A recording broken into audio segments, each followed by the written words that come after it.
Welcome back to the True Crime Guys podcast. I'm Lauren. And I'm Michael. How's everybody doing? We got another free episode for you. That's right, another freebie after the two-parter on Bodies and Barrels. Do you guys feel spoiled? Because you're spoiled. They're so spoiled. We're doing way too Patreon much people work. are like, what the hell, man? What are we paying for? Giving all your shit away for free. Right? What are we? Oh, we got a week early. Oh, thanks a lot. No, we're doing a Patreon next week. Yeah, we are. Good one, too. One that's been highly suggested. One that I can't wait to get a certain into it. person that people have been wanting us to shit on for a long time. Right. A lot of people hate this person. Yes, and So rightfully should so. be fun. Yeah, for sure. Yeah, so look forward to that next week. Patreon.com/truecrimeguys. You can get all kinds of content on there, like 13 episodes, all kinds of bonus shit. Right. And if we have two-parters, we're going to start releasing part 2 right away. Yeah. On and Patreon. If you are a Patreon, you get to be a part of the giveaways monthly. You get free shit. That's right. So from now on, we're just going to do whatever you pick from the store. Yep. I think that makes more sense. So if you We win, pick your name, you pick what you want. Yeah. It's that simple. But try to get back to us. Right. That helps. Yeah. Like when It's you like, do you guys not want free shit? Do you not?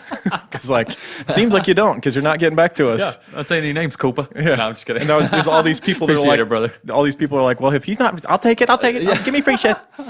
I know. Why can't Because those... Michael will call him out publicly on the Patreon, be like, "Hey, do you want shit or not?" Listen. On the publicly posted to like 400 and some I give people. them like a day, okay? I message them right away, and I give them like a day. If I don't hear anything back, And then the money that he's Public allotted, humiliation. the PayPal money he's allotted for their free shit, he starts burning a hole in his pocket. He's like, I'm just gonna buy that's it. some. I'm just gonna buy something for myself. Yeah, I think I wanted to creep a shirt.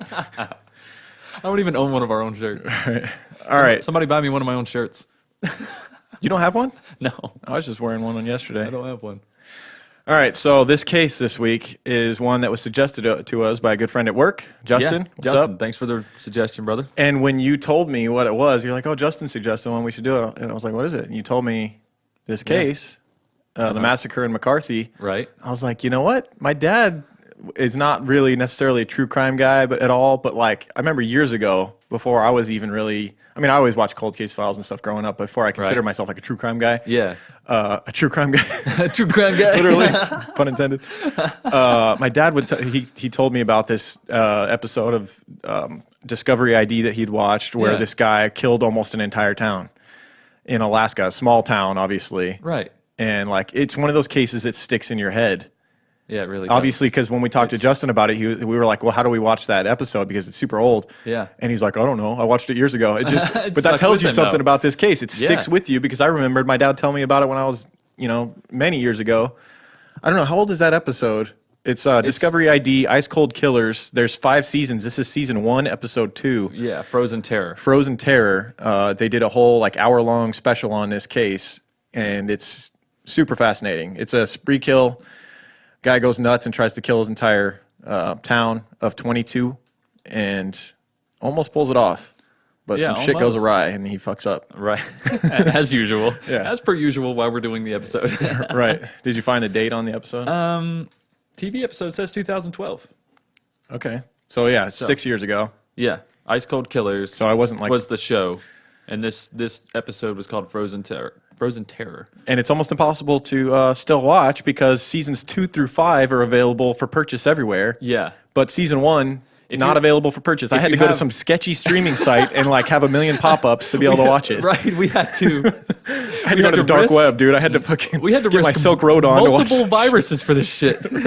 Seriously. I think my computer's running a little funny Dude, if my today. computer's still alive after as many viruses has been thrown its way, I think it can Right. handle this website that I went to. I had a computer that I used LimeWire on for 5 years before it finally. Took a shit. Oh yeah, it was really bad though. It finally bad. popped up with a black screen with a middle finger on it. It was like, fuck you, man. We can only take so much. Right. So yeah, I'll just leave us with one last thing before we go into Michael's brilliant intro. Be careful what you wish for. When you want isolation, these are the things that can happen. When you're isolated and you don't have help around, Yeah. you might be a victim. Words of wisdom. Look, you're already dead. If you'll just quit fighting, I'll make it easy for you. God damn it. Fuck this place. Done with this shit. God damn it. Shut up. Be quiet.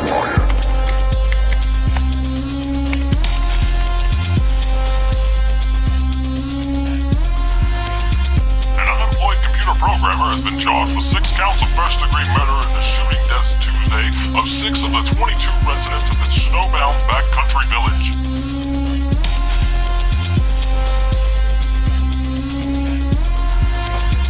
State troopers who declined to identify the dead today began preparing to remove the victims. 3 bodies were alongside a snow-covered airstrip on a bluff overlooking McCarthy. It's the only way I'll die today. She doesn't love me anyway.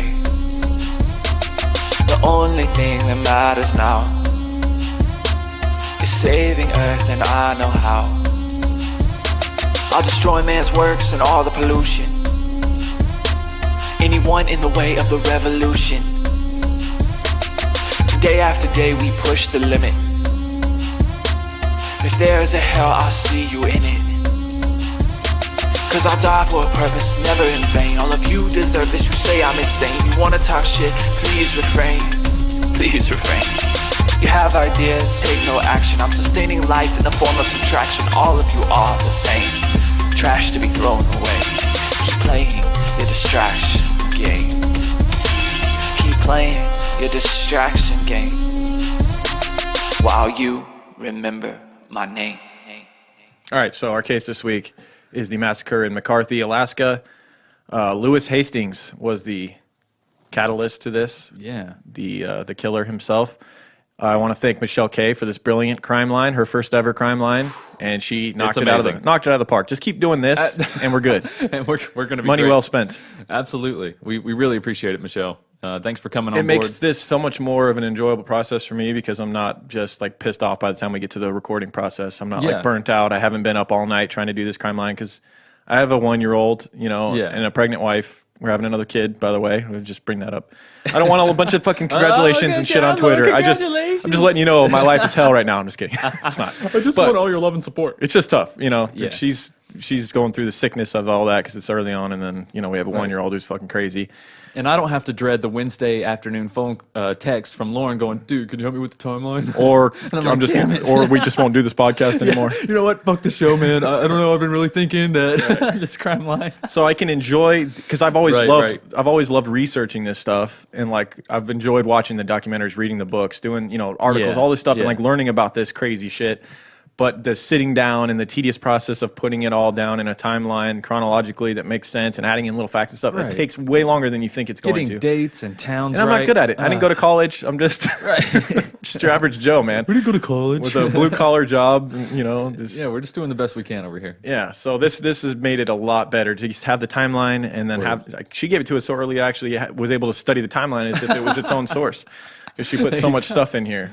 Yeah, rightfully so. Yeah, so let's get to the case. So Lewis Hastings was born January 1st, 1944. New Year's baby. Oh, yeah. Look at that. I didn't even think about that. Yeah, New Year's baby. Oof.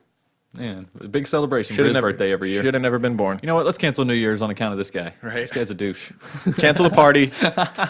Get rid of the streamers. We're done. Cancel the fireworks. Yeah. He was born in Leawood, Kansas. He shares a birthday with Vern Troyer. Rest in peace. Rest in peace, Mini-Me. And Morris Chestnut. Right? Yeah, he's played detectives and stuff in TV shows. He's a star of Rosewood. It was a show that was on for like a couple years. I think it got canceled last year or something like that. Yeah, so pretty interesting show. Yeah, but... Yeah. Oh, and also he was in Boys in the Hood. Was he? Yeah. Back in 91. So that's pretty dope too. Well, there's your January 1st babies. If you're a January 1st baby, shout out. You share a birthday with this piece of shit. But also Vern Troyer and Morris Chestnut. So not entirely. Yeah. Hey, 2 out of 3 ain't bad. Right. No podcasts that we could find have done this case, and there's not like books done on it somehow. Like there's not like as much as you would think for how different this case is than almost everything we've done, and how fascinating it is, and it's. I think an amazing book could be written about this. Intense. Like this show, Discovery ID, Ice Cold Killers, the episode on this is fucking intense. Like you're sitting there like your heart's racing because there's times where like he's doing some Robert Hansen shit, like hunting people through the woods in Alaska in the winter. Like he's fucking hunting people around. It's crazy. Yeah, literally. He's just walking around basically like on a rampage, just looking for anybody. Yeah, and yet my point, though, is that there's not a whole lot about this guy up until this. Like, there's not a ton about his childhood. We have a little bit here and there about it. But, yeah, I mean, it's just unfortunate that we haven't really dove deep into his psyche.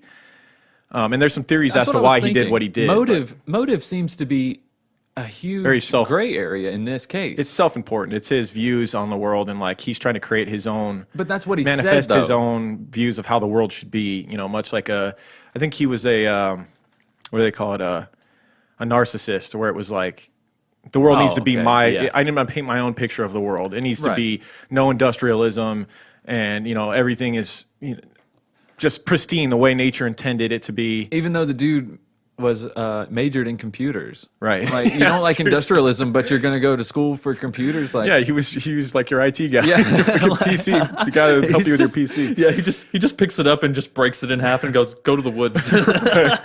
Seriously. So what we do have about his youth was that his father was away serving in World War II when he was born, but when his father returned sometime in 1945, he was said to have been a difficult person and really didn't care for his son that had been born while he was away. And Dealing with Nazis might do that to a man. I guess so, yeah, and make it real cold, right? Yeah. I've always thought about, like, now that I have a kid, like, how the fuck do people, like, shout out to you if you're in the military and you go away from your children for a long time. God, can you imagine how hard that's going to be away for, like, a year? I'm going to only see them on Skype if you're I'm lucky. going to be away from them all day today, and I don't like it. Right? I'm like, man, I can't wait till tomorrow. How do people do that? How do you go away and, like, your kid is born while you're gone, and then you come back and have to meet your child for the first time, and, like, yeah, that's rough, man. That's why, that's the sacrifices they make for us, man. But when you're Lewis Hastings' father, that's the way you prefer, I guess. But yeah, 1940s were a different time. And when you fought in World War II, who knows what he experienced? Did he get gassed or who knows? Yeah. But either way, I mean, you would imagine he's got to be a real piece of shit to not approve of a baby that's yours. Yeah. Fuck this kid. I don't like him. I don't like the way he's looking at me.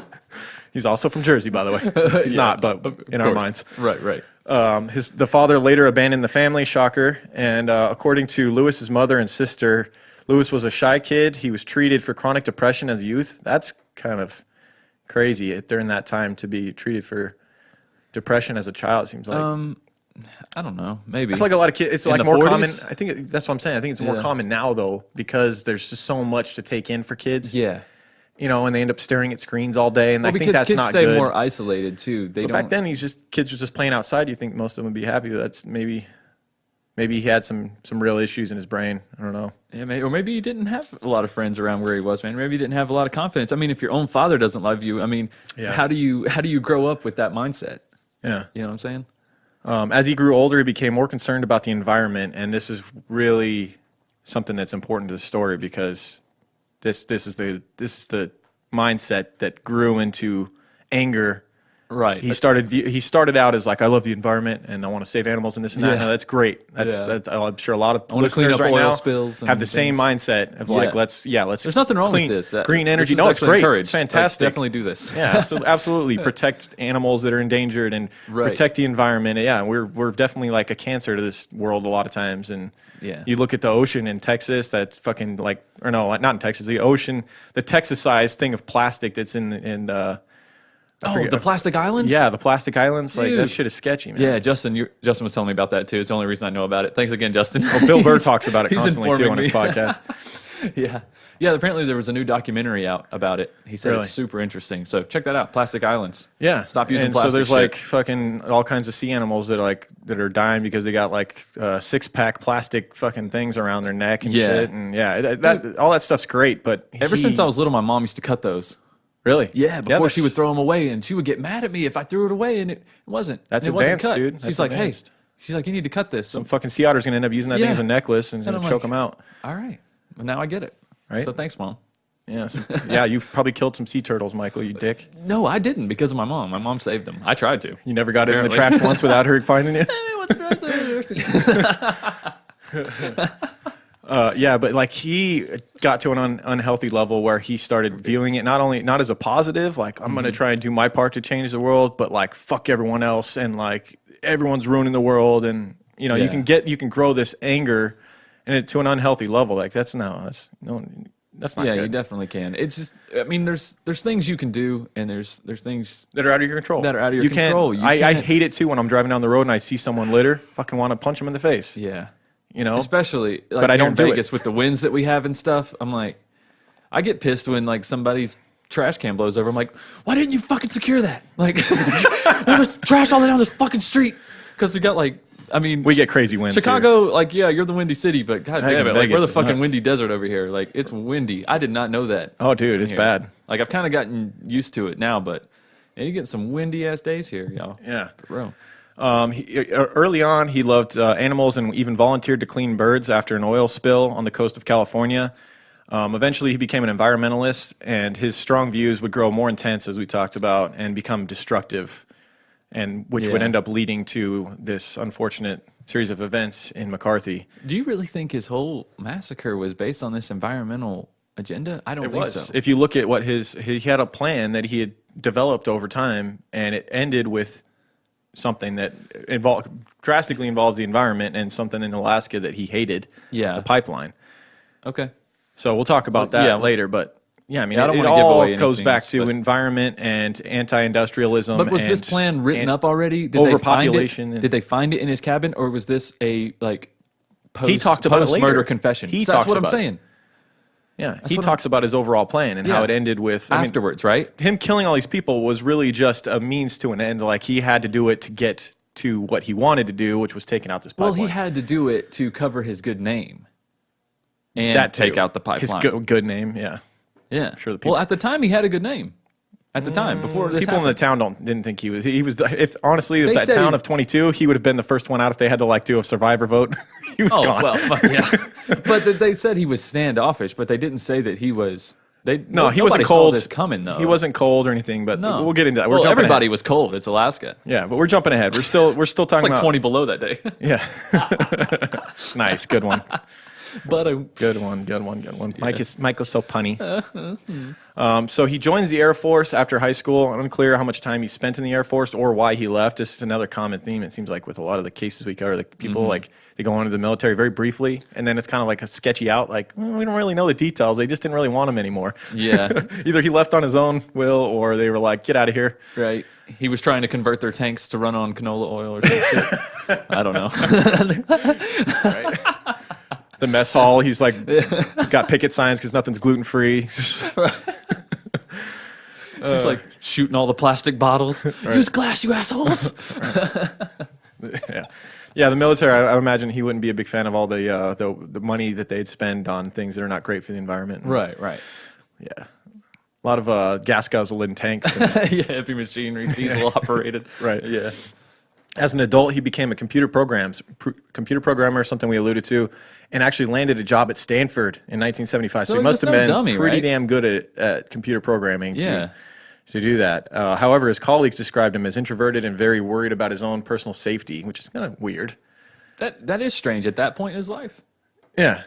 That they because well, I guess people in Alaska probably really kept to themselves. Like I said earlier, nobody said that they saw any kind of signs, but he's forced to be around people here. Yeah. You know, when he's working for Stanford. California. Yeah, in California. So more people are seeing him on a day-to-day basis. In Alaska, I would imagine you Not might talking to a go, whole lot of people. weeks without seeing a neighbor. Yep. I mean, because they live, close, miles away. He had from each one other. close neighbor who we'll get to, who Yeah. he played chess with, and that was his main source of communication. And Right. I mean, he was married, but we'll get into the details of that. She wasn't, I don't think, living with him in Alaska either.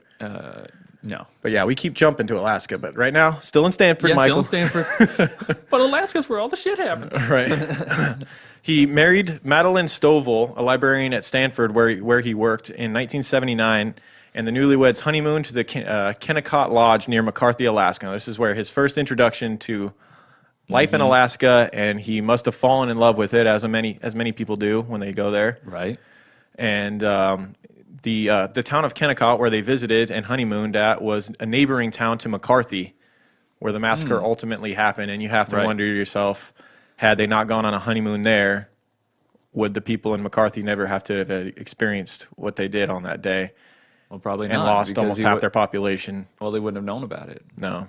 Yeah, I mean, obviously. I mean, that's the thing about life, though. Like you just one went little to decision, Waikiki like everybody else. right? It's a little Oh, we're bit going to bigger, Alaska. bigger task to take out Hawaii than a town of 22.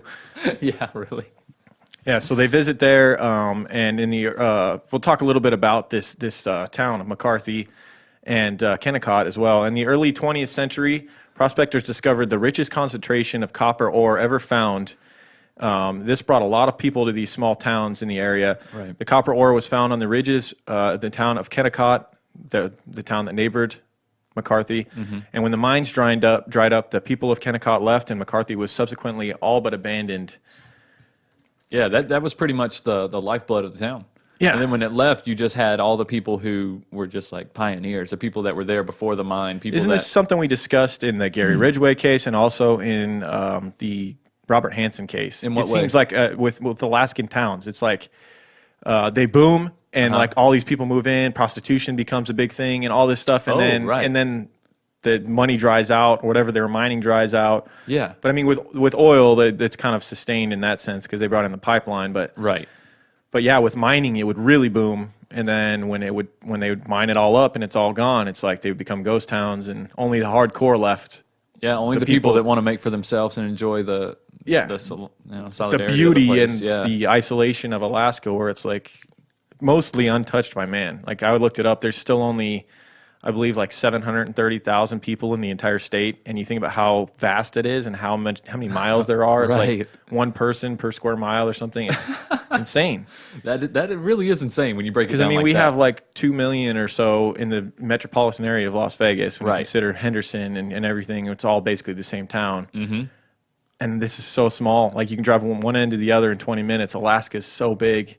Yeah, the McCarthy and like a Valley, third of the population. Well, the McCarthy Valley, like the whole area, not just the town, the small area. It was what McCarthy itself is 100 miles long by 40 miles wide. It's like a big yeah. airstrip looking thing, and it basically the biggest part of the town is an airstrip.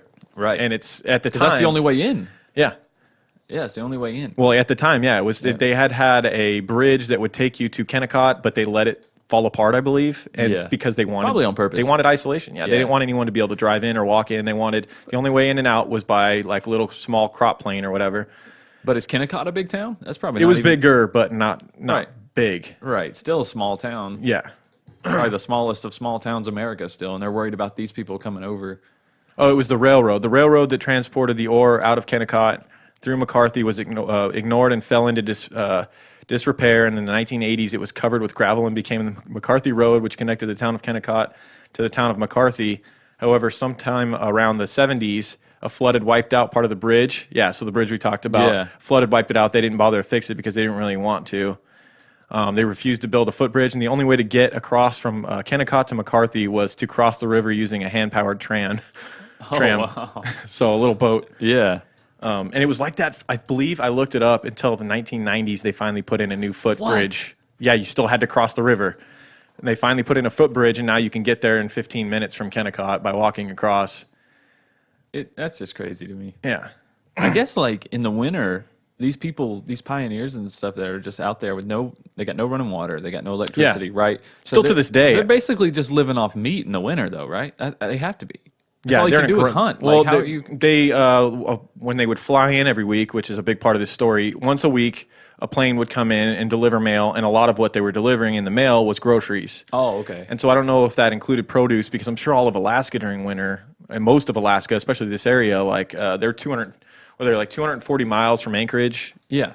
And so, like, I don't know how much fruit and stuff Anchorage is able to produce. That's what I'm saying. None in the winter, probably. Yeah, it's like probably not too many vegans living in Alaska during winter. Probably you know, not. they're probably eating like fucking blubber. It just and occurred shit. to me. I'm like, damn, like you're like trying to kill a couple moose or whatever, right?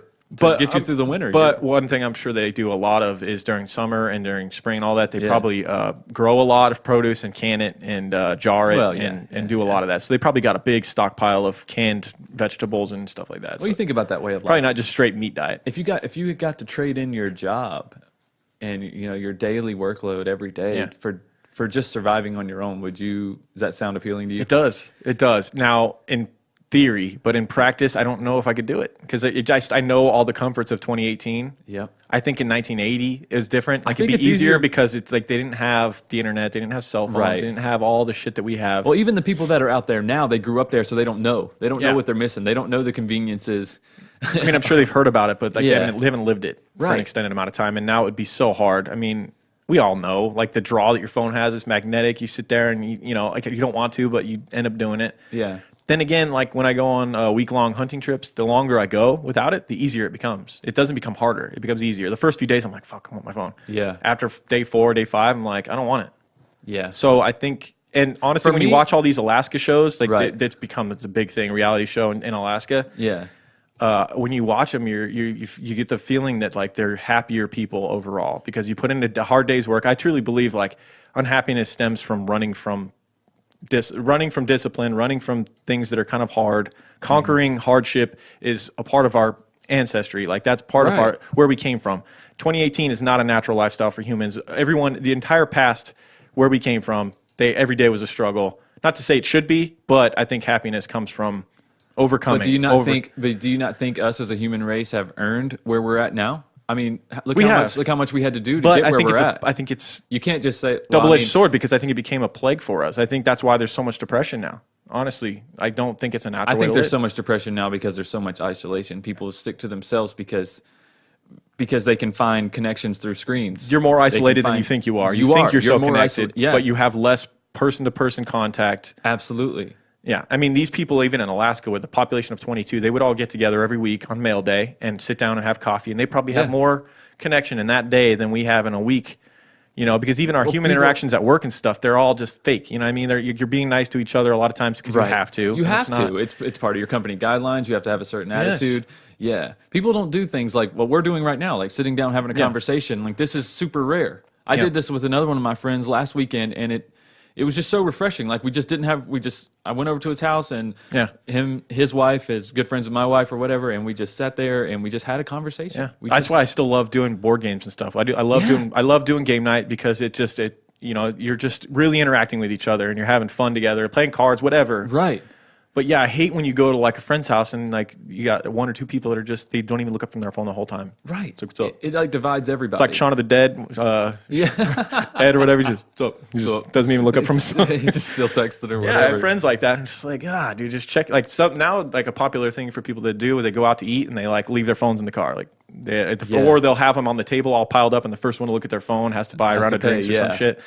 Yeah, so I mean, at least people are aware of it now. But I think, I mean, this is a long-winded explanation to your question of what I do it. I don't know, man. I got a taste of it. I got a taste of it when I lived out in Sandy Valley. I mean, obviously, Sandy Valley it's a population of like 500 maybe. Just outside of Vegas. Yeah, it's just out in the outside of desert. Vegas. It's about 40 minutes outside of Vegas. And so but they have one store, one post office, one bar. Yeah. And that's it. Everything else, like people make. Like if you want certain vegetables, there's like a certain resident in town that sells vegetables. That's like awesome. If you want, but it's great. But at the same time, it's like, I'm super disconnected because like anything that you need, you have to come into town or like for work even. I had to drive in for work every day. Yep. You know, because there's nothing out there. There's no way to make money out there. It's just, I mean, there is, but you have to be, really involved in the community, and you have to be that person in the community. You know what I mean? Like there's no openings. Right. Because the people that have been there so long. Yeah. But you still have cell phones, the internet. You still have all kinds of shit. Yeah. I had really terrible internet though. It was. Oh yeah. It was I bet. really hard for me. I bet. Now McCarthy at this time had no telephone services, no running water, no electricity. So they basically relied on generators. Yeah. And so, like, you imagine everything that you did, you had to plan extensively for. Like, and when Lewis and Madeline decided that they loved Alaska so much when they traveled there on their honeymoon, that they wanted to quit their jobs in California and make Alaska their permanent home, the following spring in 1980, they moved to a duplex in Anchorage, 230 miles from McCarthy, as we discussed, and they started to plan how they could get to a more isolated part of Alaska. Anchorage wasn't even isolated enough for them. He was still doing computer stuff at this time, right? 'Cause Yeah, he was trying to Anchorage keep his online computer business going or whatever. Not online, 1980. not online. Not online. That's just There wasn't even dial-up It yet. just seems so obvious to us now. It's Right. like, well, your business doesn't have a website. What Right. do you fucking like? What do you even like money? Like, Right. how do you? Seriously. So yeah, he had his computer business still going in Anchorage, I guess. But I don't imagine that'd be booming too much in Anchorage. I don't think they give too much of a shit about computers. You don't think so? 1980 in Alaska, I don't think they care. Yeah, but if he was the computer guy, And it started to fall apart, though. Like, I mean, that was part of his downfall, was that his job started to fall apart, his relationship with his wife started to fall apart, and those were if you want to speculate on why he did what he did, Yeah. had his home life been better, maybe he wouldn't have gotten so extreme. Wasn't it rumored that his wife was having an affair? Yes. And Now, I'm was this thinking affair in Anchorage? it Or had was to this have been. It had to have been. I really wish it was in McCarthy. Don't you? You had 10 people to choose from. People, motherfucker. No, you knew who that dude was. You could have just went and got to him. Right? It's like, I know it's Bob, isn't it? He's the only one within walking distance, Jenny. I know it. Right? I don't know his wife's name. It's made up that. Yeah, so they're living in Anchorage in 1980, and he becomes more and more increasingly disturbed by the economic development, population increase. So he's worried, even though he's one of the people, he's part of the problem that just moved here, him and his wife. Yeah. He brought the population up like 6% just by him and his wife coming there. Ooh. All these people are moving in here. I don't like it. Been here all of 6 days. Close the door behind me. Right. That was like the mentality of like a lot of the people moving in this area at the time. Absolutely. They're like, oh, I deserve this solitude and this natural beauty, but hey, don't let anybody else in. We Right. don't want this place to grow and prosper. Seriously. Yeah, it's a dickhead mentality. I'm guilty of it at times. Are you? Yeah, when I go to a restaurant or anything like that, I want to be alone. Yeah, I get it. I know. I hate it when the waiter like sits me right in the middle, like sits me and my wife right in the middle. I'm like, really? All these open tables right over in the here. fucking middle. Give me a booth in the dark over here. Like, It's more efficient for them because they're already bringing stuff over here. You might as well. Yeah, it's on why the way. walk they're wasting time walking across the restaurant to your fucking lonely That's ass. right. I'm gonna start considering that in my tip. I'm gonna be like, listen, you were coming past me every time, anyways. Yeah, so now make it backfire on them. Yeah. Now you're getting just barely 15%. Yeah, so he's Lewis is pissed off about the population increase brought on by the Trans-Alaskan Pipeline, which was built between 74 and 77 and started bringing in more and more people in, more industry, more money. I can see it. It's kind of like a stain on this beautiful land. You see this big fucking ugly pipeline going through. But without it, how long does this town last? But I guess he didn't care. He would rather there be no one there, Yes. obviously. I mean, they're surviving without the pipeline. The people that live in McCarthy, that pipeline has nothing to do with their lives. They're still creating everything themselves. They're building their houses from scratch. And at the same They're relying time- on their generator. They are relying on. I mean, that's what's funny. Is the industry? It's like they still have a gas powered fucking Right, generator that supplies their power. So Right, where do you think that's coming from? Like, you don't have a leg Yeah. to stand on if you're bitching about industry and you're using a gas powered generator. Like I can understand if you're just candlelight fucking straight Yeah. 1700 status, like hell yeah. early whatever century you want to live like that, candlelight, campfire, that type of shit, then you Right. can sit here and talk about industry. But you're a computer programmer who uses but I think the first time you gas-powered go out generators and try to cut down a tree to build a log cabin with one of those fucking two-man saws, and you're just out there, and your you're wife's like, on the other end and she's just not keeping up. the generator is literally right here, honey. Right here. Just plug it in. Like, put some gas in the fucking chainsaw. It's right. No, I'm not about industry. Right. He's just out there. I'd rather die. I'd rather die out here, 20 below. Yeah.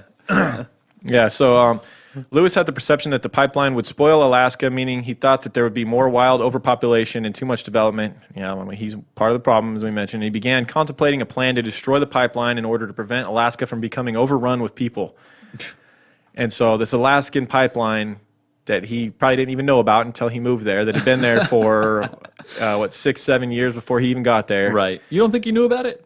I don't know. I mean, I don't think he probably didn't know a whole lot about Alaska until he went there on his honeymoon, and then he became Mr. Alaska. People have been living there for 30 years are like, Yeah. shut up, Lewis. Right. You just moved here. You just moved here. This is fine. This is good for the community. Right? The pipeline's been there. It's fine. Doesn't affect our lives. Yeah, right. It really doesn't. Right. It doesn't.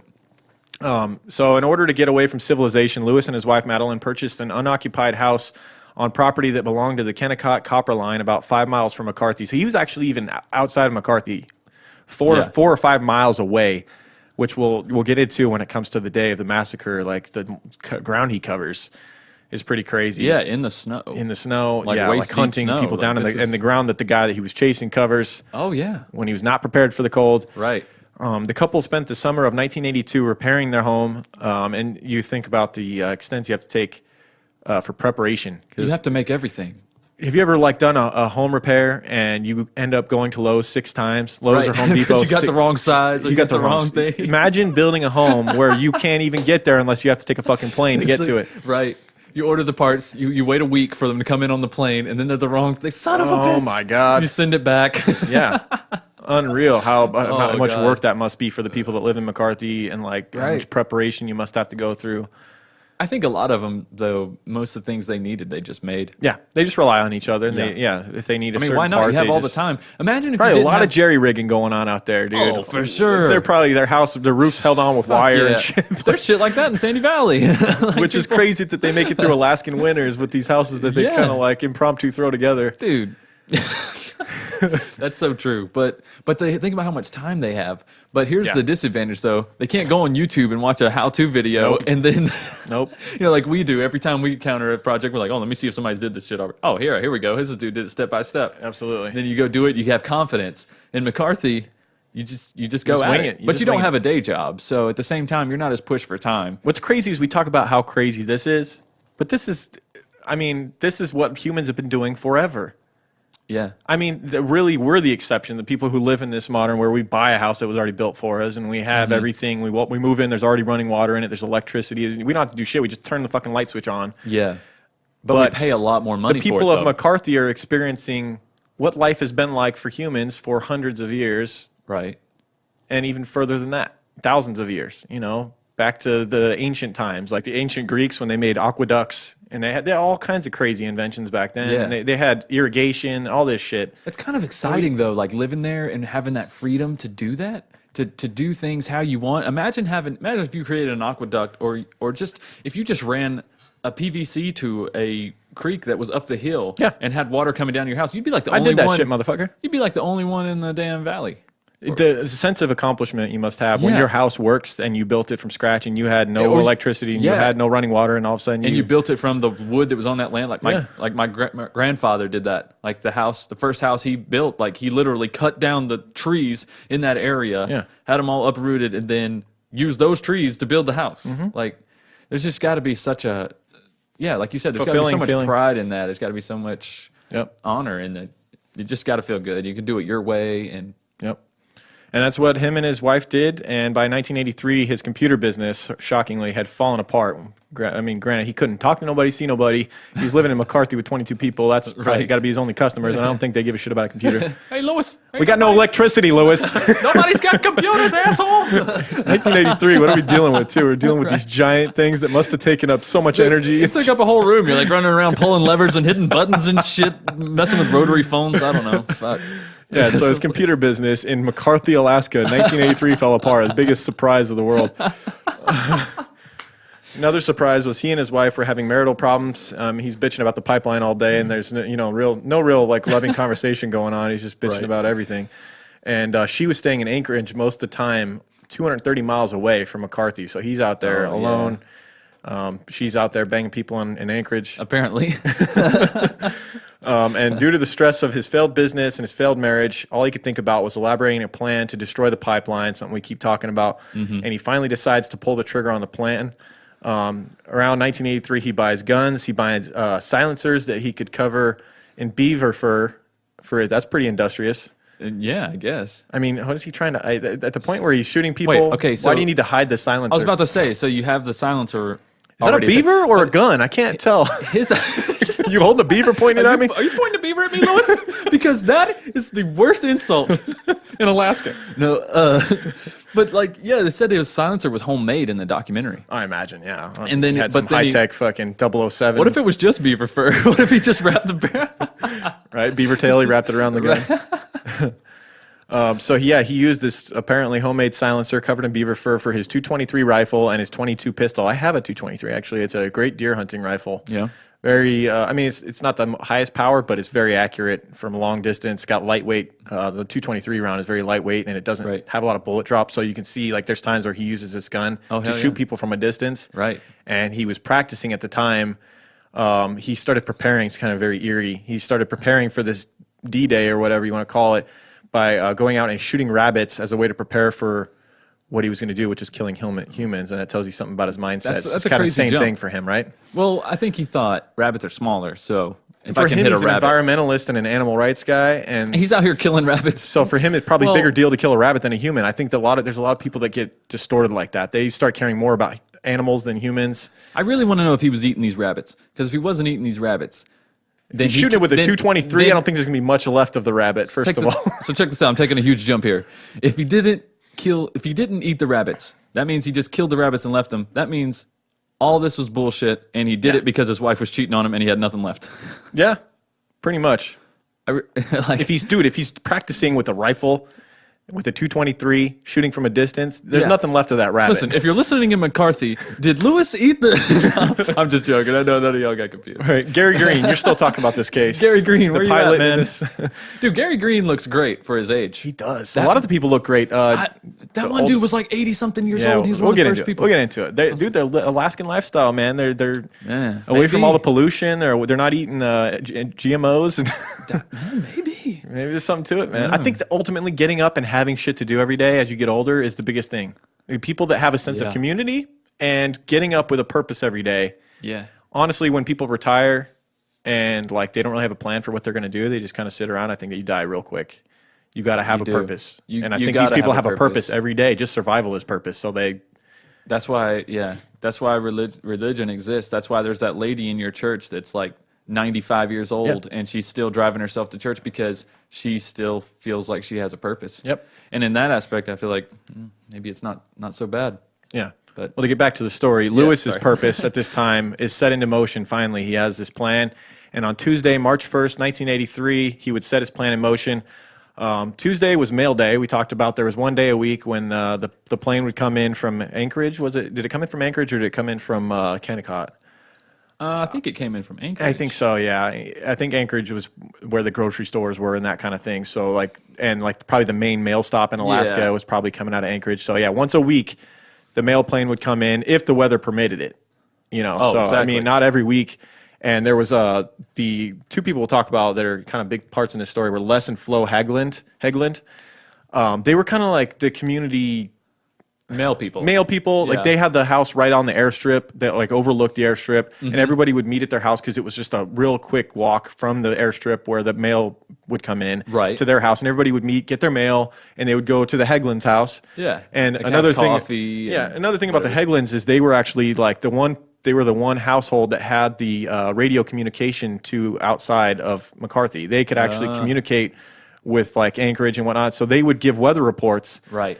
to the mail pilot, and let him know whether it was okay to come in to McCarthy or not. I bet they were the gossip hub too. Yeah. The Heglands was where it's at, Oh, man. that's where it's at. It was like the local bar, the local watering hole. It's like the local everything. They even had a patio that was like built. It was a enclosed patio that Right. was always unlocked, and so when the mail would come in, people could put their groceries out there if they needed to store stuff. They could put it there, and it would stay It'd stay warm. cold, It would stay too. cold but warm enough to Oh. where it wouldn't ruin the groceries. Oh, I see what you're saying. Yeah. So they had like a little like community patio in the front of their house that was locked off from their house, but it was always available for everyone. So that was kind of like how the Haglands were, Right.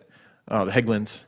So Lewis knew that Tuesday, mail day, would be the perfect time. His plan involved killing everyone in town, which sounds insane. Like we've never done a case where someone planned to kill an entire town, but we've never done a case where there was a town of 22 people either. Right, exactly. 21 if you exclude himself. Yeah. So So yeah, talking about a guy that has thousands of rounds of ammunition, like it doesn't seem like that big of a task. Yeah, that's just insane, right? He compiled like all these guns and thousands of rounds of ammunition to kill Yeah. 21 people. 21 people.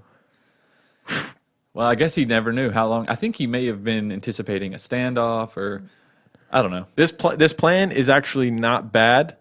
It just like no, I'm saying like if you, obviously it's a Listen, shitty from just a thing to do. logistical standpoint here, we're saying It's totally doable if you're not a moron. It really is. I mean, the whole town gets together in one fucking house, pretty much. It's similar to the case we did. Why Where, not? what was Yeah. his name that killed his whole family? We just did that case. Ronald Gene Simmons. Ronald Gene Simmons. It's almost the same It thing. is similar, It's yeah. and he pulled it off. He killed his whole fucking family because they all met Yeah. at the same location on the same day, and he knew they were going to. That was the exact same plan Lewis had. Yep. And he was going to do it one at a time, hide the bodies or whatever. Yeah. And he pretty much tried to do the same thing that Gene tried, Simmons yeah. did. Yeah. That was the plan. They were all. He's going to go to the Hegland's house on mail day where everybody gathers, and he was going to kill them all. That part sounds doable, as I mentioned, but the rest of it is a stretch. It sounds a little Dr. Evil-ish. The rest of this sounds like, man, to make all this work. So we're backtracking. It's not that great of a plan now, right? When I really look at the breakdown in the crime line, I'm like, this is a bit much, bro. So he's going to kill them all. He was going to then kill the mail pilot, the guy that brings in the mail. Right. Use his aircraft to take all the bodies. Can he even fly? That was I never guess mentioned. He must have read an instructional manual or something. What, Who knows? he didn't watch a YouTube video. Right, exactly. He sure as hell didn't. He must have at least thought he could fly. So he was going to take all the bodies of the residents of McCarthy, put them on the plane, dump them on a glacier.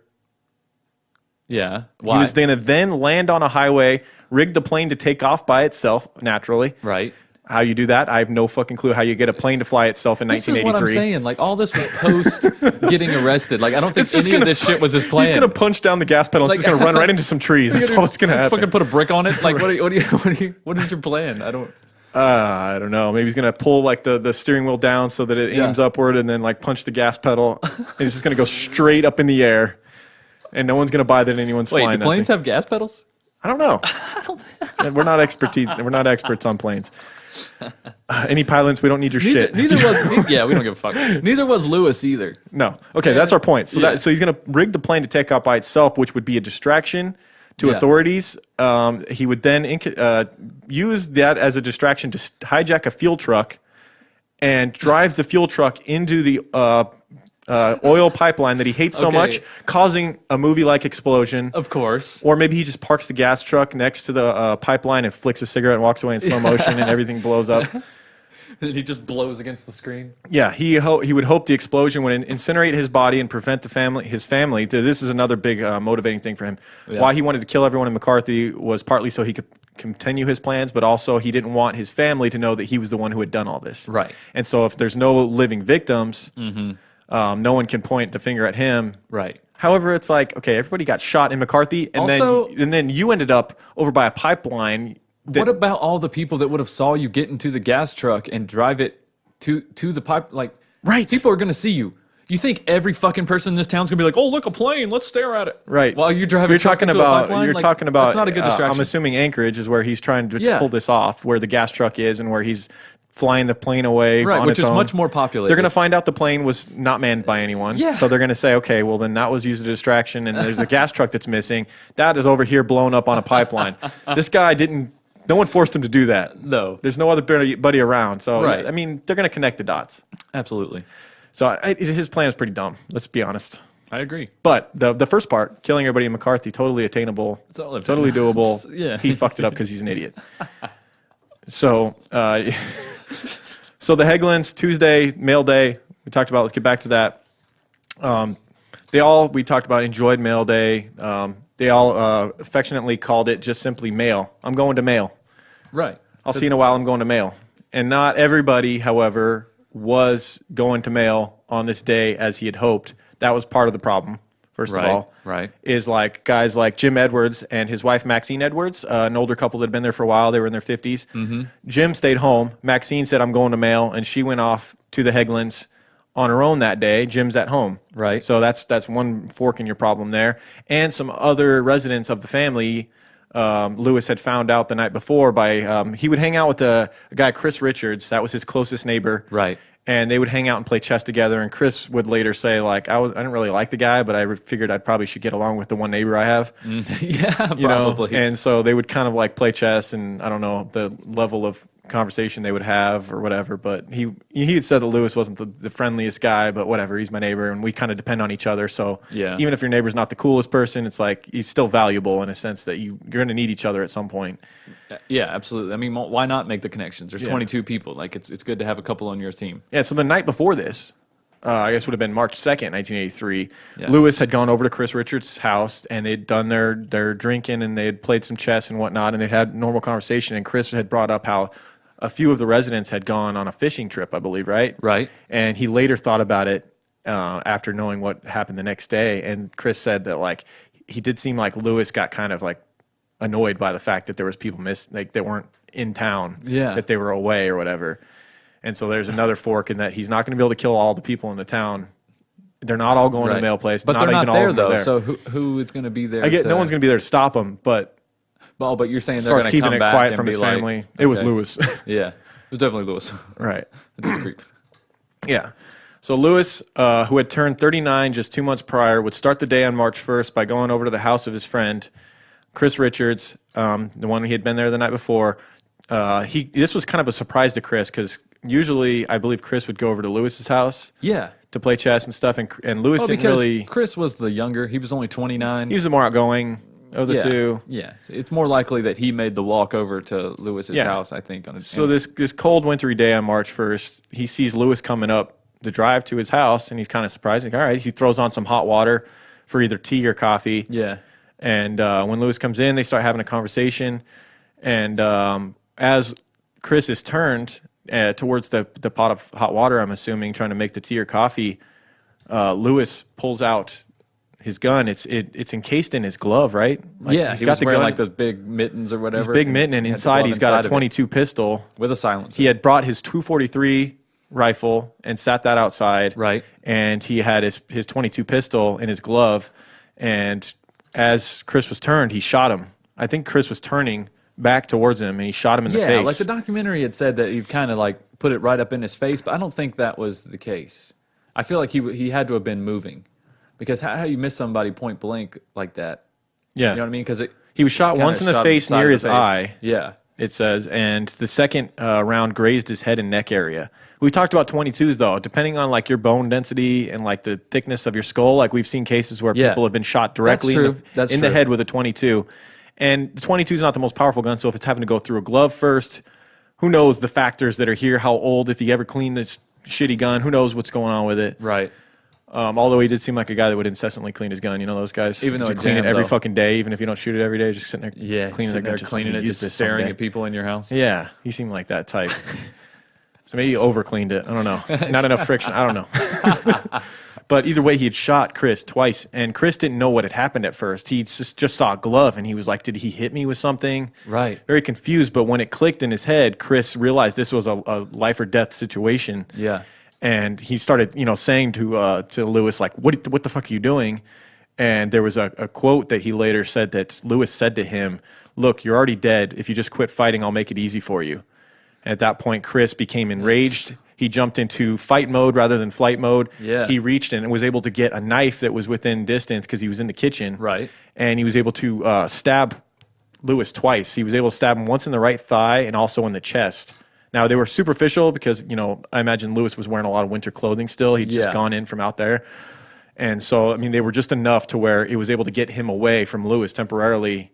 And rather than him being executed right there in his kitchen, he was able. This is a tough bastard. That is. He just got shot twice in the head area. Yeah. With a pistol, and he's able to get a hold of a knife and stab this dude. It's adrenaline, right bro. away. Lewis's plans were already off. Not to a good start. You have to be thinking couldn't about even get that, the first though. guy who But didn't you know have it was to be- coming. You have to be thinking about that, living in that area. You have to. They're all survivals, right? They're all Yeah, you have survivalists. to be having that in the back of your mind. Like, because I even These are did tough that. bastards we're dealing with here. Because I would think about stuff like that when I lived outside of the city, because I'm like, if I call the cops, it's going to take them 45 minutes to get here. Yep. Metro's not going to get here for 45 minutes. If something happens at this house, like, I have to be prepared. And even more so with these people. Yeah. They have no way out. They can't even, it's not like they can jump in their car and just drive far away. And by nature, they're just tougher people Yeah, than they are. city folk. They're living out in the middle of nowhere, building their own houses by hand and Yeah. all that shit we just talked about.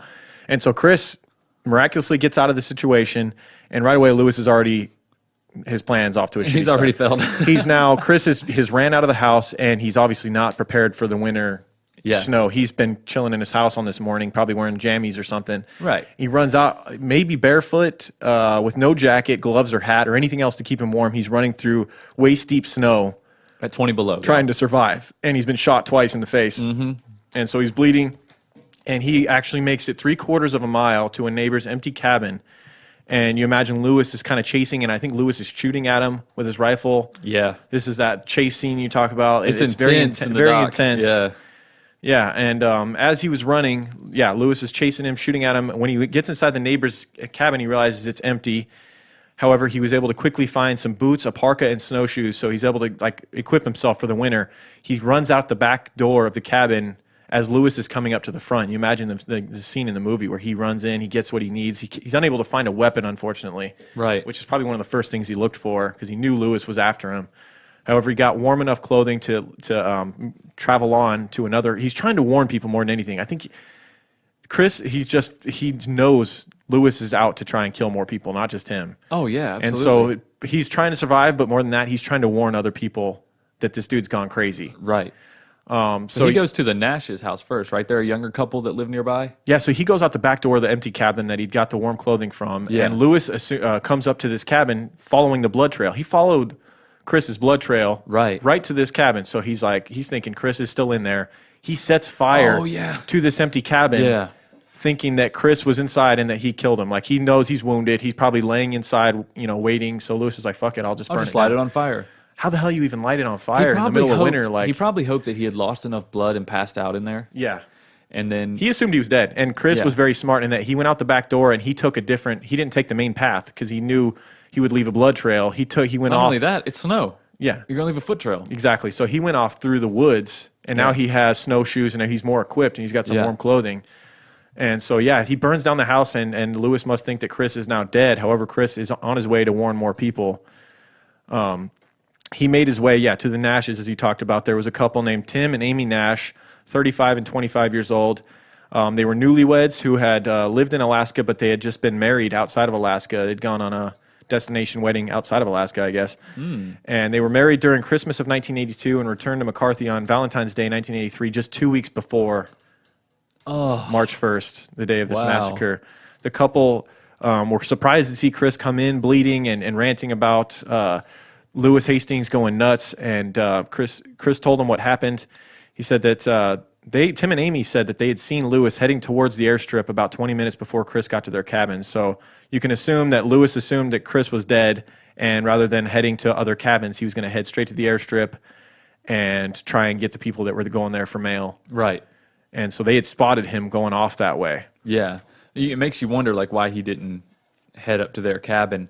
But also because his goal was to get he probably figured the cabins were mostly going to be empty. Everybody was heading to mail that day. Right. That was his plan. So yeah, I think he might have also been a little put off too by Tim and Amy because they were younger too. Like they were they were in their late 20s too. Yeah, 25 and 35. So there would be a little bit more of a fight put up there too if they got the jump on him. Yeah, but I mean, because his he already plans- seen it didn't go well. Right. With Chris by himself. Yeah, fighting people in their own home. Yeah. Yeah, I mean, well, his plan was not to go cabin to cabin. It was to try and get everybody, while they're vulnerable, sitting around unsuspectingly, just kind of sitting around drinking coffee and get them all at once. So you think he just passed them up because he was that was part of the plan. Wanted them all to be at mail. His plan wasn't to go cabin to cabin. So, so Chris insisted that they arm themselves and go to the airstrip to warn the others that Lewis was on a rampage.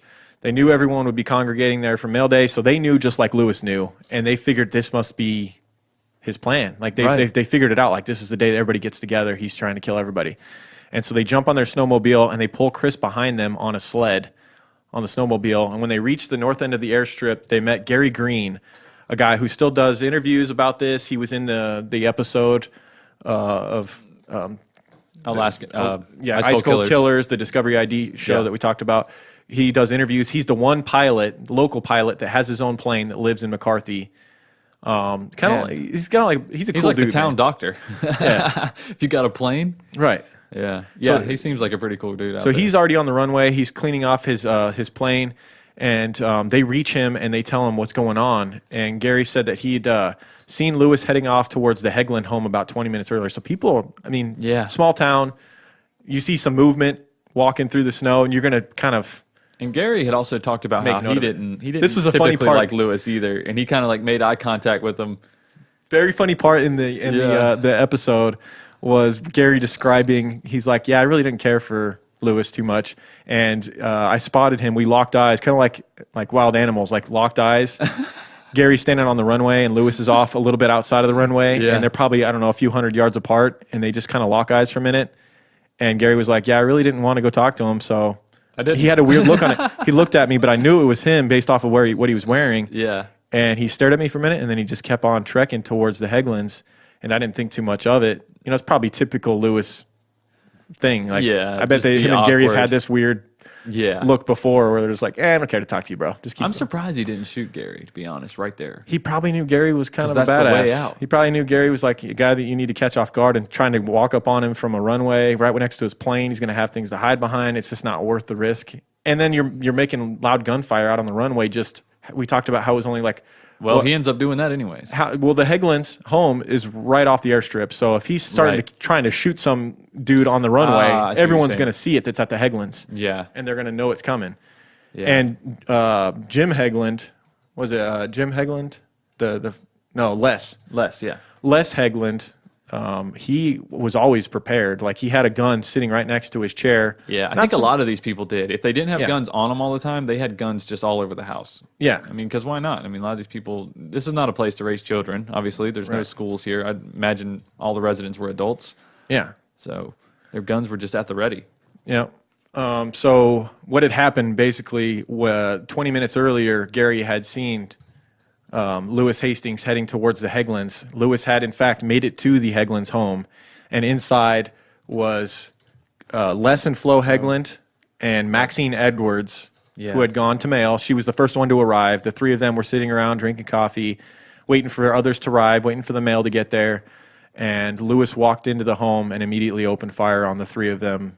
Les didn't have time to reach for his gun, which was right within arm's reach, Right. because I believe Lewis shot him first, incapacitating the biggest threat. He then shot Maxine and Flo, killing them both, and he executed each of them. He double tapped. He did one extra shot to each of their head Right. to make sure that they were dead. He then drugged their bodies to the back bedroom. Right. And then he also got a rug from one of the other rooms, brought it into the kitchen, Did like a Kinda like- half-assed attempt to clean Yeah. up. and just covered up everything. We talked pretty about much. it with the Christmas Massacre episode. Very similar. You just need to make sure people are still caught off guard. That's all they're trying to do. They're just trying to make sure there's no huge. Once they're in the house, they're fucked. like, That's it. whoa, yeah, Yeah. exactly. But yeah, so Tim being on the runway and hearing Gary talking about how he had seen Lewis heading up to the Heglands, goes, oh shit, we got to get over there to the Heglands house. So Tim goes off to the Heglands, and Gary decides that he's going to fly off with Chris, the neighbor who was shot twice and had warned everybody. He's going to fly him to get some help. Right. And he leaves. Doesn't he leave Amy Nash Amy- on the runway? Amy stays on the runway just in case anybody else to warn shows up. anybody. Yeah. To warn anybody. And Yep. Tim goes by himself. he brings a gun To the with him. Heglands. He brings a shotgun. Yeah. A 12-gauge shotgun to the Heglands house, and he's prepared for some kind of a confrontation. And when he gets there, he has a very eerie feeling when he opens the door. He smells blood, the irony smell of blood, Right. and things just don't look And right. also gun smoke too. I think he Gun said smoke. he smelled. Yeah, I'm sure you smell the gunpowder. Yeah. And he probably maybe noticed the rug placed impromptu that wasn't supposed to be where it was, covering a pool of blood. The Heglands don't move around the house. Right. And while he's standing, must have been in the kitchen area, he looks Yeah. out on the patio and sees Lewis Hastings standing out there. And he turns and takes a shot with his 12 gauge at Lewis, striking the door jamb and missing Lewis completely. Lewis then fires back with his rifle, striking Tim in the leg. Right. I can't believe Tim missed him with that 12 gauge. Right? I feel like The spread's probably not all that big, that close, though. It's probably maybe an inch or two across. People think that Right, shotguns right. have this giant spread. It's only at a really far distance. Right, It's right, really- right. I'm just saying, I don't know how far away He was probably just jittery. Like you spot him, and you're like, "Oh, shoot him!" And he Yeah. probably just turned and just fucking pulled the trigger like that. We talked about the Metro Walk, where guys, when they're early on using weapons in action, when it comes to not training but like a real life scenario, you start pulling the trigger before the gun barrel is pointed at what it's supposed to be. Oh, and your hand gets yeah, super excited. yeah. Probably something like that, where he started to pull the gun up towards and like pulled the trigger before it got up to his Lewis's body. He was Yeah. way more. Probably his heart was probably racing way more than Lewis. Lewis has already been in. He's already killed Right. 3 people. He's already shot and Lewis gotten into knows he's done. Yeah. He's probably chilled out at this point. Right. But this is one of the things the documentary got wrong, wouldn't you say? Yeah. Because in the documentary, I mean, other than that, it was pretty damn factual. But Right. it Insinuated. implied that Lewis shot first. Yes. And then in defense, and then Tim turned around and Yeah. fired in his direction. in the TV show, Lewis was standing like in a bedroom inside the house. yeah, kind And- of came out from behind a door or and something. saw Tim standing in the kitchen and just completely surprised him. And in that case, I would think he would have killed him right away, That right? sounds way more likely. I feel like Lewis would know if anyone was approaching the house. That's true. That just It is seems weird that Tim was able to get inside and Lewis Yeah. was out on the patio and didn't know Yeah. he was there. You didn't hear him walking up in the snow like Right. you did. I don't know. Yeah, I don't know. Anyways, so Tim ends up getting struck in the leg, and Lewis runs off, and Tim stumbles back to the airstrip. And as the group, Tim and Amy Nash, Gary Green, and Chris Richards are discussing the situation back at the airstrip. So Gary Green hadn't even loaded up Chris and gotten him off yet. Right. As this had already happened. Tim comes stumbling back, bleeding, saying that he'd been shot. That's when Gary Green decides that he's going to take Chris to get help. And he offered to take Tim and Amy, too. He did, and they refused and said that they wanted to stay. I knew right then in the documentary, I was like, oh, You guys are in trouble. that was a bad idea. You're sitting ducks on that you shoulda airstrip. went. You're sitting ducks on the airstrip. Right I feel out like in you the can open. see everybody can see the airstrip from wherever you're at. It's the most it's a vulnerable valley. place to be if there is a gunman on the loose. You're in the valley. Like you're down in the bottom of the valley. Like everything else is hills all around, and you There's can see nowhere to right hide. down on. There's Yeah. no trees. Yeah. Unless you're wearing solid white and laying in the snow. He's got a gun with a fucking scope on it, Yeah. a rifle, a long-range rifle for deer hunting. Right. And you're literally sitting in an open area within eyesight of everybody. Right, and then you're gonna holler at people, "Hey, don't come over here!" like, Right. I just don't get the plan. Yeah. At this point. Yeah, so Gary is flying Chris to safety. He leaves behind Tim and Ash after saying, I'll give you a ride too, and they refused, said that they wanted to let everyone know what was going on. And at this time, Lewis is backtracking from the Heglins to the airstrip along a dog sled trail.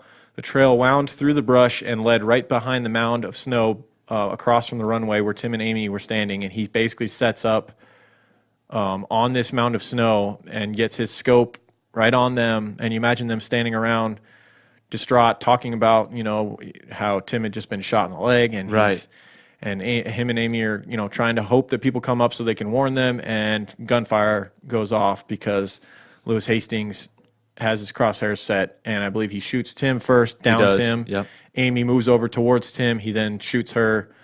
Yeah. He then walks over to them and executes them, shoots them each once in the head as well, right there on the Right. freaking runway. And you can only imagine Gary when he comes back and realizes that the people that he allowed to refuse a ride with him in his Right. plane could have been flown to safety, Oh, I'm had sure been executed Gary right had- where he left them. Gary had a lot of survivor's guilt, I'm sure. That Yeah. poor guy. Like it's amazing that he is still able to talk about this because if there's anybody that could have helped him, it's Gary.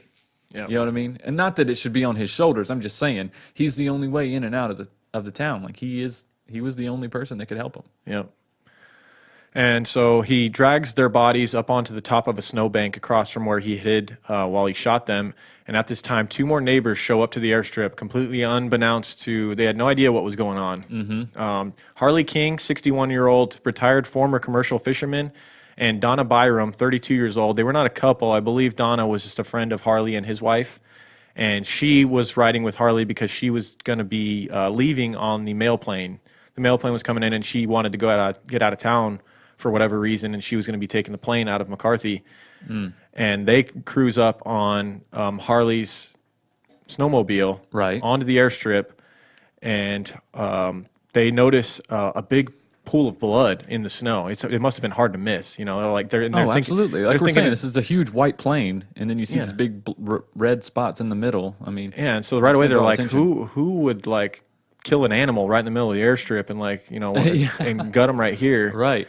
And as they got closer, they saw the bodies of Tim and Amy on the mound, and that's when Lewis started firing at them while they were driving the freaking snowmobile, which I think is another thing that the documentary got wrong. Yeah, they got off. It's in the kind of weird that documentary. Lewis would do this. It's like a risk thing. Like it's like you'd think you would just wait till they would stop. They're going to stop at some point, I would think. They're going to stop and check it out for Yeah. sure. Yeah. Yeah, and then shoot him. But he shoots at him while they're driving the snowmobile, and he hits the snowmobile a few times. He hits Harley. Another bullet hit Donna in her upper right arm.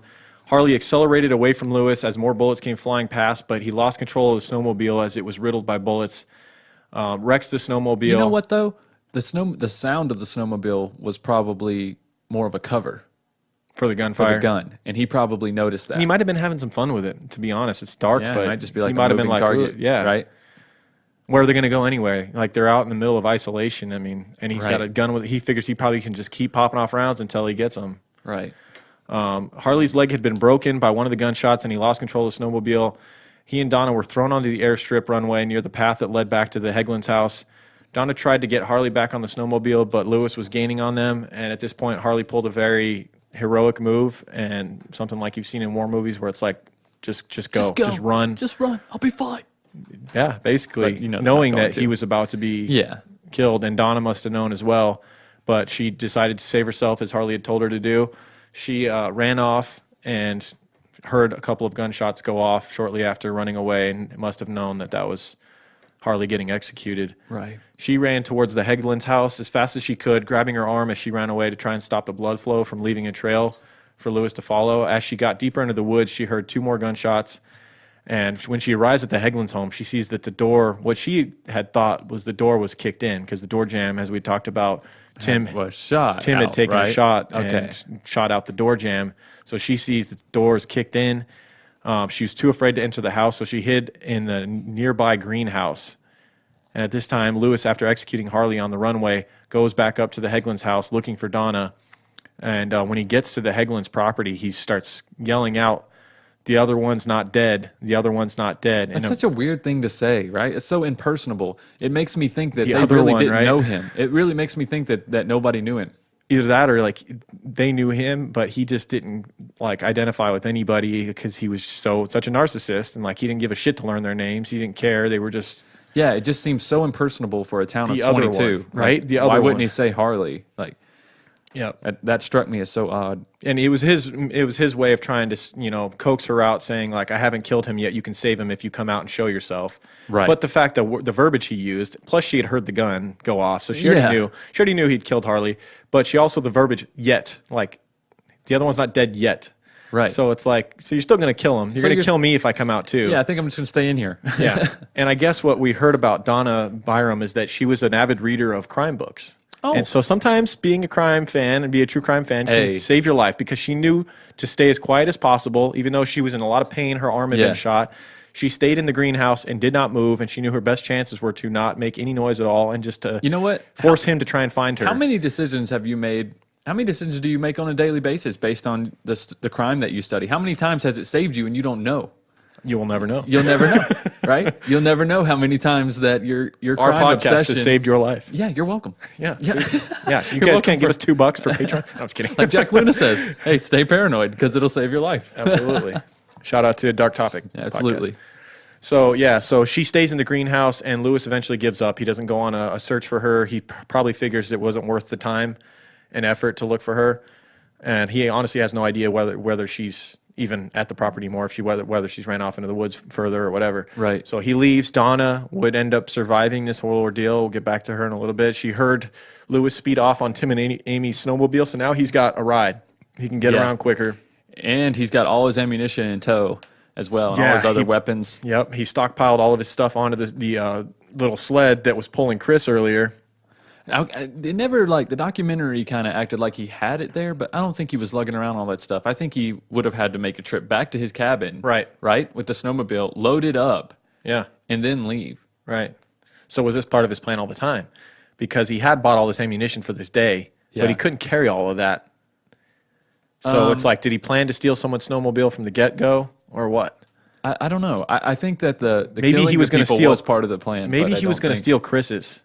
I don't know if Chris had a snowmobile, but remember his plan started with him going to Chris's house and killing him. Yeah. Maybe he was then going to steal. I think everybody probably had. Most people But why probably didn't had he one. just take Chris's anyways? Because he got in a manhunt with Chris. Chris ran off and he had to chase him through the friggin' woods, remember? why not get the snowmobile to chase him is what I'm saying. Maybe he just wasn't thinking. And Chris ran off and he's shooting at him, following him Yeah. through the woods, thinking I'm about to kill him. And then before you know it, he's way away from the house. We're talking Yeah. about 4 miles from where Chris and Lewis live. They live, remember, 4 or 5 miles away from McCarthy. So Right. that's how fucking far he's now walked, Lewis speaking, and Chris. Yeah. And Chris has been shot twice. To get to McCarthy, they had to walk Yeah. 4 or 5 miles through the snow that's who knows how many feet high. And so, yeah, you have to think he planned on getting a snowmobile from the get-go. He was probably going to kill Chris, steal his thing, load up his ammunition since he's neighbors with him, Yeah. and then go into town. Then ride in. So, But yeah. don't you think people would have been suspicious upon him driving up on Chris's snowmobile without Chris? I don't know. I don't know if people would have noticed that or not. Definitely. They would have noticed that. Everybody knows He this. could just say, Chris, let him borrow it. I mean, Okay, because Gary Green said he knew Lou by his clothes. If he knows the clothes that he wears, they know what snowmobiles they drive. well, I mean, maybe he just said, Chris, let me borrow it. He's not feeling good. Who knows? yeah, We talked about the people did not see this coming. like shot in the neck. You know, as much as we talk about Yeah. how Lewis wasn't the friendliest guy, people did not know this was coming. Some of the surviving people from this town, they talked later about his character, and they said, yeah, like the words they used to describe was that he was aloof, but not cold. But not cold. Not cold, but he was just Lewis, and no one thought that he was capable of this at all. And so if he rides up on Chris's snowmobile, it's not. I don't think it would have been this warning like he's trying to kill everybody. It would have been like, yeah, Chris, let me use it. He didn't feel like coming to mail today. So who knows? This is all theory, all right? Yeah. Doesn't matter. Okay. It's beyond this point. But the Right. point is, he had all this ammunition. He must have had to go back to his house, like you said. Yeah, he had To to get it, because he wasn't trucking it 4 miles by hand. Right. Now, at this point, he must have known that his plans are completely unraveling. He didn't anticipate having survivors. He assumed Gary Green, the pilot who flew away with Chris, would have alerted police by now, which he did. The first thing Gary did when he took off with Chris in the back was circle around the airstrip and continually call to, I don't know if he called to the police. I think the way he described it was that he called to the mail guy, The right? mail guy first, yeah. Called to the mail guy, and he told the mail guy what was going on. Yep. Said, do not come here. There's a guy that's trying to kill everyone, and alert the police as soon as you can. Like, Yeah. go straight to the police and tell them. Yep. And so now the troopers are on their way. They take an unmarked helicopter to McCarthy. Which was a great move. great move, Yeah. because that was something that Lewis was not expecting at all. Exactly. He was expecting them to fly in a normal crop plane and land Right. and start the manhunt for him. Yeah. But they flew in this unmarked helicopter, which he assumed when they caught up to him. So Lewis is now driving around on his snowmobile, going, you got to assume, headed back to the airstrip, waiting for more people to arrive. Right. And this unmarked helicopter flies in and is following him. And he's not slowing down. This helicopter's thinking, like, if this was a victim, why would they not stop? Exactly. This is a way out. They obviously, we're not Yeah. Lewis Hastings. He's not in a fucking unmarked helicopter all of a sudden. Exactly. He doesn't have the means to have that. So if this was a victim, you would think they would immediately stop and say, help me. However, the snowmobile would think keeps so. continuing to go, and it finally stops, and Lewis decides that he's going to take this opportunity to pretend that he's a victim, Right. and he's trying to get help and get out of here. He Yeah. goes up and Tiny problem, though. tiny problem is that he's a dumbass, and he kept his ID He on. kept his ID with his picture. and So his when real they name. get out and they hold him at gunpoint, he's like, guys, I'm a victim. Like, Lewis Hastings went crazy. My name's Chris Richards, Yeah. the neighbor that he initially shot, Right. trying to pretend that he's him. And they're like, well, they had a description of what Lewis Hastings looked like. He doesn't Yep. look anything like Chris. Yep. So they're already kind of suspicious. And when they get up to him, they check his ID. They see a picture that says Lewis Hastings, and it's obviously his face with his stupid bald head. It's Alaska driver's license. Way to go there. Yeah, and they search his snowmobile little trailer, and they find thousands of rounds of ammunition, 3 or 4 different guns. He had a Mini 14 rifle that was like over the steering wheel, or not steering wheel, handlebars of Right. the snowmobile. Which I don't know how often was he? I thought he was using the 243, and then you find out he had a Mini 14 with a rifle with a scope on it and everything. Yeah. So that's at least I think what the documentary said. So Yeah, they did.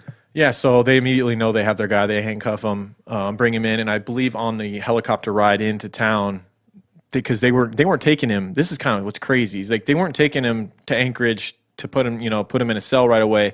They had to fly into McCarthy and search for any more victims. So like he's going along on the ride with their search, and when they find Donna, they finally are able to. The troopers are able to coax her out of the shed she was hiding in. And they put her in the helicopter, seating next to fucking Lewis, who had just shot her and killed a bunch of her friends. And so she's riding the same helicopter with him. And they It's gotta finally be traumatizing. yeah, they find the Heglin's home with the 3 bodies, and you get this horrible. They did an interview with Jim Edwards. Jim Edwards. He's now like 80 something years old, still looks good. Like Jim Edwards is the husband of Maxine Edwards, who was the first person to make it to Mail Day. If you Yes. guys, I know it's she a was lot one of the names, 3 that were killed in the Heglin's home Yeah. right away, and this was his wife. They had just celebrated their 25th anniversary. One of the things that Maxine was so excited about that day for Mail was that their kids, Yeah. the Edwards kids, were sending them a 25-year silver platter for their wedding anniversary. Right. And she was excited to get this, and this happens. And you imagine the horror of Jim Edwards when he hears over the radio. He was worried about Maxine. She had gone to Mail, and usually she would be back by now. So he's like, Right. I better tune in and hear what's going on. And he hears that there had been a shooting in McCarthy, and you would imagine like how small it is. He must know. I know for know sure. everybody. He heard that there was multiple Yeah. dead, and he's like, I know for sure people are dead. I just hope it's not my wife. Yeah. And when he goes to the Heglin's home, the troopers take him to the back bedroom where the bodies had been taken, and he, And discovered that the was horror of it. that was the hardest part about watching the documentary. Yeah. I think was when he was talking about that, because listening to him, you get a sense of just somebody who just worked his ass off his whole life Yeah. and just wanted to be left alone. Yeah. Like him and his wife, they just wanted to be left alone. Yeah. And they did everything for themselves. They built their whole cabin from the ground up. That's both what's of them crazy together. about Lewis Hastings. Sorry to interrupt. Okay. Or you continue your thought. Oh, I was just saying, it's just heartbreaking because they move out there, they do all that work, they sacrifice so much, and then he loses her in some freak accident when that's probably more murders than they've ever had in McCarthy. Oh, Maybe that may probably be the only murders. Probably the only murders in Alaska that year or some shit. You know, who knows? I mean, and your wife happened to be one of the 3 that were there. Yeah, it's just like, well, that's what's so crazy about Lewis's whole motivation is that like I feel like he's killing the antithesis of what he hates. He's killing people that are like-minded, like people that don't like industrialism, people that like isolation, people that love nature, people that like. You're killing the people that like you should like. That's why I think the environmentalist thing is a bunch of bullshit. Right. He's just a fucking asshole, right? He is. He's an asshole. He had nothing to lose. He fucking hated everybody. He wanted to live out in the wilderness by himself with nobody around. And instead of moving out and testing the elements, he wanted to just fucking kill everybody. Yep. And then maybe do this pipeline thing on the way out just so people were like, oh, well, maybe it was a protest or whatever. And he maybe, I don't know, maybe he thought he was going to be revered as a hero or something. Yeah. I don't know. He was fucked up. Like you said, he was narcissistic. He's a guy whose ideas, his ideas are that's it. Yeah. I'd imagine that's probably why nothing worked out for him. None of his past jobs or anything like that. Because if you can't take advice and you can't take criticism from other people, you're not going to be able to make it in the world with other people. It was typical to a lot of serial killers when they talked to like former coworkers. They said that he had a much grander view of himself and his work than others did. Like he thought his work was the shit. Right. And they're like, it's all right. You know. Exactly. Originally, Lewis pleaded not guilty by reason of insanity, but he abandoned that plea to avoid a public trial and ended up pleading no contest. And because of this, much of the motivation behind the massacre remained a mystery because there wasn't this long, drawn-out public trial where all the details came to light. He was sentenced to 6 99-year terms for first-degree murder and 20-year terms for the attempted murders of Donna and Chris. All terms are to be served consecutively. He did appeal, claiming that he was temporarily insane due to inhalation of organic copper. But this was dismissed, and currently he's being held at Spring Creek Correctional Facility. He's on like 600 and something year sentence. Oh yeah, he's due to get Still out in alive. like 26-17 or something. It's just around the corner. I mean, Oh yeah, it's watch out, McCarthy. Just He'll another be 600 years. back out in the snow. Yeah. Yeah, and then it's just. I mean, here's a quote from Chris Richards, one of the surviving victims. He was never the same, by the way, and it's really tragic to hear his story. He would end up carrying a pistol in his back pocket for the next 8 years after this happened and was constantly paranoid. And eventually, he burned to death in his own home, according to the documentary. But a quote from him in 1997, "This ain't Chicago. It's not New York. We're not anonymous. Even the neighbors I don't necessarily get along with all the time, they're still precious to me. Here, it was a major devastating impact. If somebody killed 50% of New York or Chicago, Christ, they declared a nuclear war over that. I mean, it would be the end of the world, and the equivalent of that happened here. It wiped out our elders, or most of them. It wiped out half the community." Yeah, and then the other half is scarred and destroyed because They lost people close to them. yeah, and now McCarthy's on the map for this. Right. You know, that's bullshit for those people and how hard they worked and the lives and what they stood for out there, and then now they're known for this. Yep. Like, this is it. But I mean, we they wouldn't know about continue to carry on, and they still love that place. Gary Green, the pilot, still lives there. Jim Edwards still lives there, and there's video of him like playing with birds in the morning, and he's like, "There's no place I'd rather be." When Jim Edwards moved there were 6 people. 6 people. He moved in what night? Six No, it was people. Gary Green. No, Gary Green made number 7. Yeah. Gary Green made Oh, number that's 7. right. Yeah. In 1974, he moved there, and his Yeah. population went up to 7 from 7. 6. Whoa, we're really Crazy. growing. Literally, as small as this studio is, we could have that entire town in here and still be pretty comfortable. How crazy is that? Yeah. And you just hope that a Lewis Hastings character wouldn't walk in I know. with a pistol. I wish we could have like Gary Green on the show. That'd be cool. We should reach out to people like that. Gary, what's he got going on? But then He again, can how you fly- gonna, what are you hey, gonna start he can fly here. You gonna send a carrier pigeon to him? No, he's a pilot. That's true. Oh yeah, how are we gonna get in touch with him? Write a letter, man. I bet we could write a letter. Yeah. Like, hey, we did this thing called a podcast. I know you don't know what that is. I know Let's you go into the don't. whole history of what a podcast is, It's gonna what take the internet forever. is. It's gonna be a nightmare. Like 20 pages long. Just All right, guys, that is the massacre at McCarthy of 1983. Lewis Hastings, piece of shit, rotten hell. It's too bad Yep. you're still alive, but at least I hope you're suffering in prison, you son of a bitch. right up there with Ronald Gene Simmons, killing people who are close to you, killing people who you know. Yeah. It's just Your community. He tried to wipe out his entire community. Yeah, and like I said, I think it's just his whole life was going downhill. He had nothing to live for. Yeah, His so he's a selfish wife was narcissist. cheating on him. And he just couldn't deal with that kind of failure. So he's like, I got to do something grand to at least be remembered. Yep. And so this environmentalist thing seems like a good cover. Yep. Yeah, so that's that. That's the end of the streak of free episodes. We got a Patreon exclusive next week. Yep, which I'm super Looking forward to excited that. about. Let's do some advertisements and some shout outs and get out of here. Let's do it. Oh my Gaia. Oh my Gaia, guys. Wendy at Oh my Gaia. If you have not contacted her to get some all natural deodorant, you are missing out on life. And how do you do that? ohmygaia.com. ohmygaia.com. Oh my Gaia is an innovative all-natural deodorant, fragrance, and beard oil company specializing in paraben and aluminum-free products. Their innovative line of deodorants inhibit the growth of odor-causing bacteria while maintaining effectiveness. At Oh my Gaia, they use only all-natural paraben and aluminum-free organic ingredients. They got a ton of scents, y'all. Vanilla, cherry almond, sandalwood, lavender, lemongrass, Egyptian musk, coconut, dreamsicle, leather, lumberjack, honeysuckle, fireside, and there's limited edition ones too. And most of the time with your order, if you just shoot her a little note or something and say, hey, I'd like to try some other ones, she'll send you like these little sample containers and you can find your favorite scent. Like that's what's so cool about it. Like she doesn't mind doing that at all, and even making special scents. And if you use the code word Crime Guys, one word. you'll save 15%. Right. And we keep getting constant feedback on Oh my Gaia. That's half our Twitter feed anymore. Is people Guys, saying, "Oh my God, I yeah. tried it because you guys," and it's Go on Twitter and changed my life. search at Oh My Gaia and at True Crime Guys and just see The conversations that are being Yeah, had. it sells itself, guys. 'Cause If you they- just try it, you'll be hooked. People will tweet us and they'll be like, "Is it really good?" Or you got, and then we're like, "Yes, it's good." No, and then they it's try really it and they're good. like, "This has changed my life." That's why we love this sponsorship so much, is because we believe in it. We use it every Yeah. day. My whole family uses it. Lauren, his wife, use it. Like it's good stuff. That's all we'll use now. It's the shit. Absolutely. And when I had my playoff beard going, I had the beard oil going. She has great beard oil. If you Oh, if yeah. you're one of the beard listeners, Or just regular scented oil. Yep. If you don't have a beard, whatever, you just want to smell good. But at shop_ohmygaia on Instagram or ohmygaia.com. That's OHMYGAIA.com. check it out. Get on it, peeps. Yep, smell good. Don't, All right, smell, so don't we got- smell like ass. So we got some new reviews.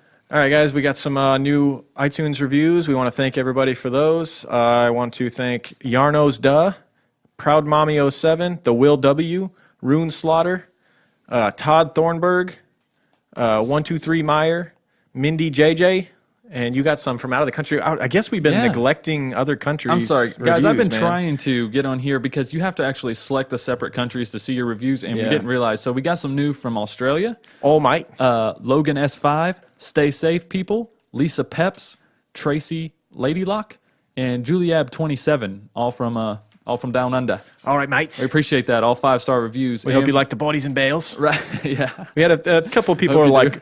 I wouldn't call that suburb, and Listen, look, we people, don't live there, guys. Listen, splitting hairs, okay? Yeah. Splitting hairs. We're doing the best we can here. But we do appreciate it. I mean, I don't think they were doing it maliciously. They were just No, like, they're trying to just- like inform us more on an interesting case. So Right, we right. do appreciate it. and we appreciate the pictures. Dude, that was cool. Someone sent us a picture of the bank. They're like, I drive by it every day. Here's Guys, yeah, if you're part of the True Crime Guys closed group on Facebook, you should check that out. It's run by Michelle K, who is our new researcher and Crime Line creator. Yeah, so if you like this episode's timeline, give Michelle You K should, a big because thanks it's for the crime line. Instead amazing. Of me. Yes. It really is. Thanks so much, Michelle. But we got a new review from the UK as well. Sam P93X. So thank you for that 5-star review. Do you know Chris Sharp? Yes. Because it seems like every UK review we get, they know Chris Sharp. I was going to give Chris Chris a shout out is for the a sticker man. donation. He ordered some stickers. You can order stickers too if you go to truecrimeguys.com, click on stickers at the top, and it gives you a PayPal link. You just donate a couple bucks, and I will send Yeah. you some stickers. We got the new ones on their on way. the way. They'll be here like Saturday, according to tracking. The Yes. Galaxy ones. They Super excited about You can those. see a preview on Instagram and Facebook and all that stuff, and people are loving them. And I'm excited to get one myself. And Kara in Texas and Danny in Washington ordered stickers this week. I am not sending them out until we get the new ones. So you guys will get. They'll be the first ones? They'll be the first ones to get them, and also you'll get the I'm a Creeper sticker and what's left of the original OG True Crime Guys Creeper Van stickers. So Oh, they yeah. should get 3 different stickers for their few bucks that they sent. So if you guys Awesome. want to get some get the new Galaxy sticker, Right. whatever you want though. Just donate a few bucks, and then in the message thing, just Yeah, say if you don't what- like the Galaxy sticker, that's cool too. Yeah, just say what you want. If Yeah, you want whatever. a variety, I'll send all 3, whatever. Yeah. As long as because there's limited, we're not ordering the Creeper Van original stickers anymore. So if Right. you want one, get it now. There's only like a little tiny stack left. So Right. And like Lauren alluded to earlier, if you want to see those stickers or any of our designs or whatever, we always post them on social media.